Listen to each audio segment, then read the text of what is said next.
everyone. Thank you very much for your patience. I'd like to make some noise for Immortal Technique inside the place.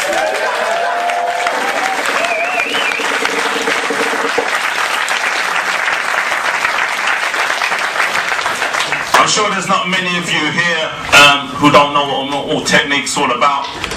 You know, has taken rapping to the next level, to taking the message to the next level, taking it, you know, from, you know, just idle talk on the mic, or even in this day and age where some people are making a fashion trend out of being a conscious MC, but taking it to that next level, you know, and you know, being able to push others into action, being able to inspire others into action.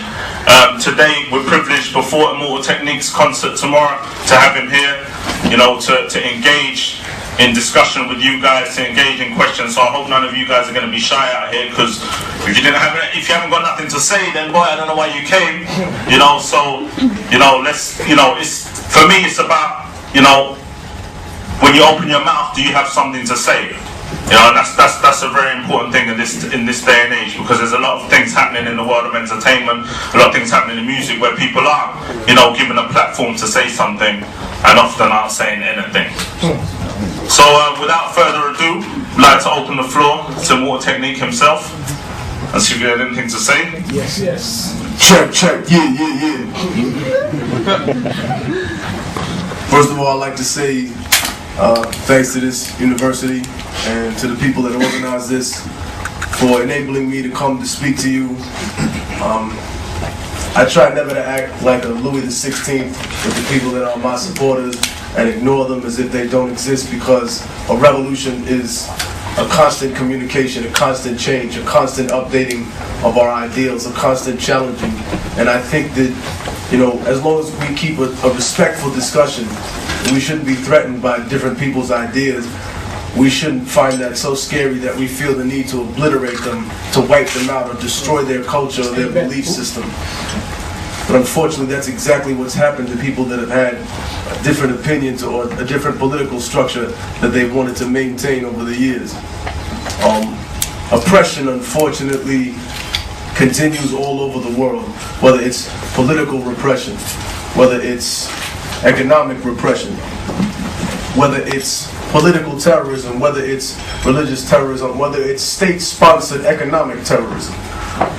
We have to understand there are many dimensions to the demons that we face, and hopefully what can come out of this discussion and out of the questions that you ask are not just answers from me, but answers that you develop for yourself. People that you see in this room that may have similar opinions to yours, or people in this room who may have different opinions to yours, and you can network and engage them, because as long as we keep talking, we're not firing at each other.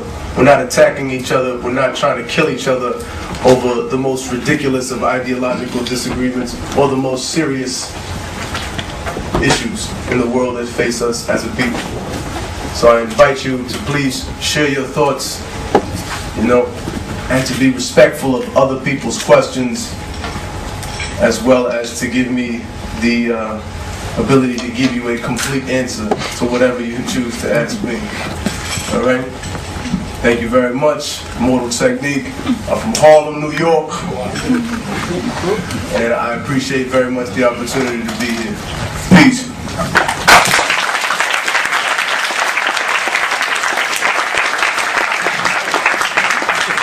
For the people you see sitting with me is Fats Slim from The Circle, featured on The Third World, and my brother DJ G.I. Joe, and the Big Home.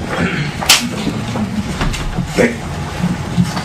Alright, let's try and start some discussion in here. I'm going to start and ask you, I'm an individual, I work in music, but I'm also a human rights investigator, so I've spent the last 6 months in Africa trying to basically get people out of some of the worst prisons around the world, free people out of Guantanamo Bay, secret prisons in Africa. And I wanted to ask you, when does music, when do you get to the point when music's not enough to do what you think you need to do to change the world? I mean, I think I started from the very beginning not thinking that music was enough. People always ask me, it's related to another question people always ask me, which is, you know, if you weren't a rapper, would you still be doing what you do in some sort of capacity, and I couldn't imagine not doing something in some other capacity. I think that at some point we all come to a turning point in our lives where we see the things that we're involved with and we wonder if they really are worth the time that we invest in them. In other words, you know, people always are going to tell you what they value. But when you look at their budget, or when you look at the schedule that they keep during the day, that's what shows you what a person really values. So I think that when it came time to self-reflection and talking about whether it was human rights abuses in Africa or Latin America or a first world involvement with something like that, it was a personal decision of mine to come to terms with what ability I had as an artist to change that, or at least to bring that to the forefront of a political discussion for people. Hip-hop was created with the duality of not only speaking about it revolutionarily, but also, you know, there was party music. People used to make songs that weren't really about anything except having fun. But I explain that to people who don't understand the culture of hip-hop, who just have seen it from the outside in, that in the same way that slaves used to sing songs on a plantation, they weren't enjoying themselves. They were stolen. They had their culture stripped from them, their religion, every aspect of their life changed to suit the whim of the master. So it wasn't that people in the 70s and 80s, the black and Latino people that lived there, were enjoying what they were living through. It was that they wanted to speak about what they thought could be possible, that they imagined certain riches, or they imagined themselves in a better place. So they had these rhymes where they talked about what kind of money they would make and how they were balling in the party rhymes. And they also had the revolutionary aspect, the more militant flow, and these things crossed each other. It wasn't like it was just, oh, this person just rhymes about this, or this person is a party MC, or this person's a political rapper, or this nigga's a ringtone rapper, you know what I mean? It was just more like a rapper had to be a more complete artist. And I feel like at some point when corporations got involved in the marketing of hip-hop and in the bastardization of the culture, they snatched one aspect completely out of it and said, you know what, we like when you niggas dance and sing, but we don't like when y'all talk about everything else. We don't like when you start talking about Africa, or we don't like when you start talking about Palestine, even though hip-hop has very, very deep-rooted Islamic pillars involved in it since the conception of it. And that's impossible to deny if you look at the people that founded hip-hop, or if you look at the people that were the first participants in terms of the MCs involved in the movement. So I would say that since day one, it was never enough to rhyme for me. Alright, I'd like to open the floor. Bring the mic up there. Alright, go. You're talking about like the industry and the corporate industry and how it only wants to take one aspect of hip hop and push it forward. So that's the only aspect that gets invested in.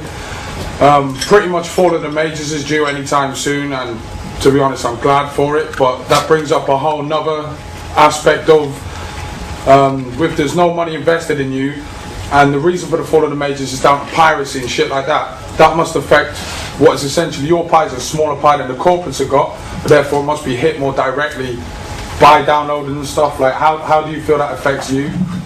I mean, if it affected me, then there would be nobody at my shows. And the truth of the matter is that a platinum artist has trouble selling out a venue that I can with the snap of my fingers. He has to be coupled with, and he has to have radio stations promoted, and they have to say that the first 200 ladies dressed scantily clad getting free, or whatever the fuck they do with their promotions.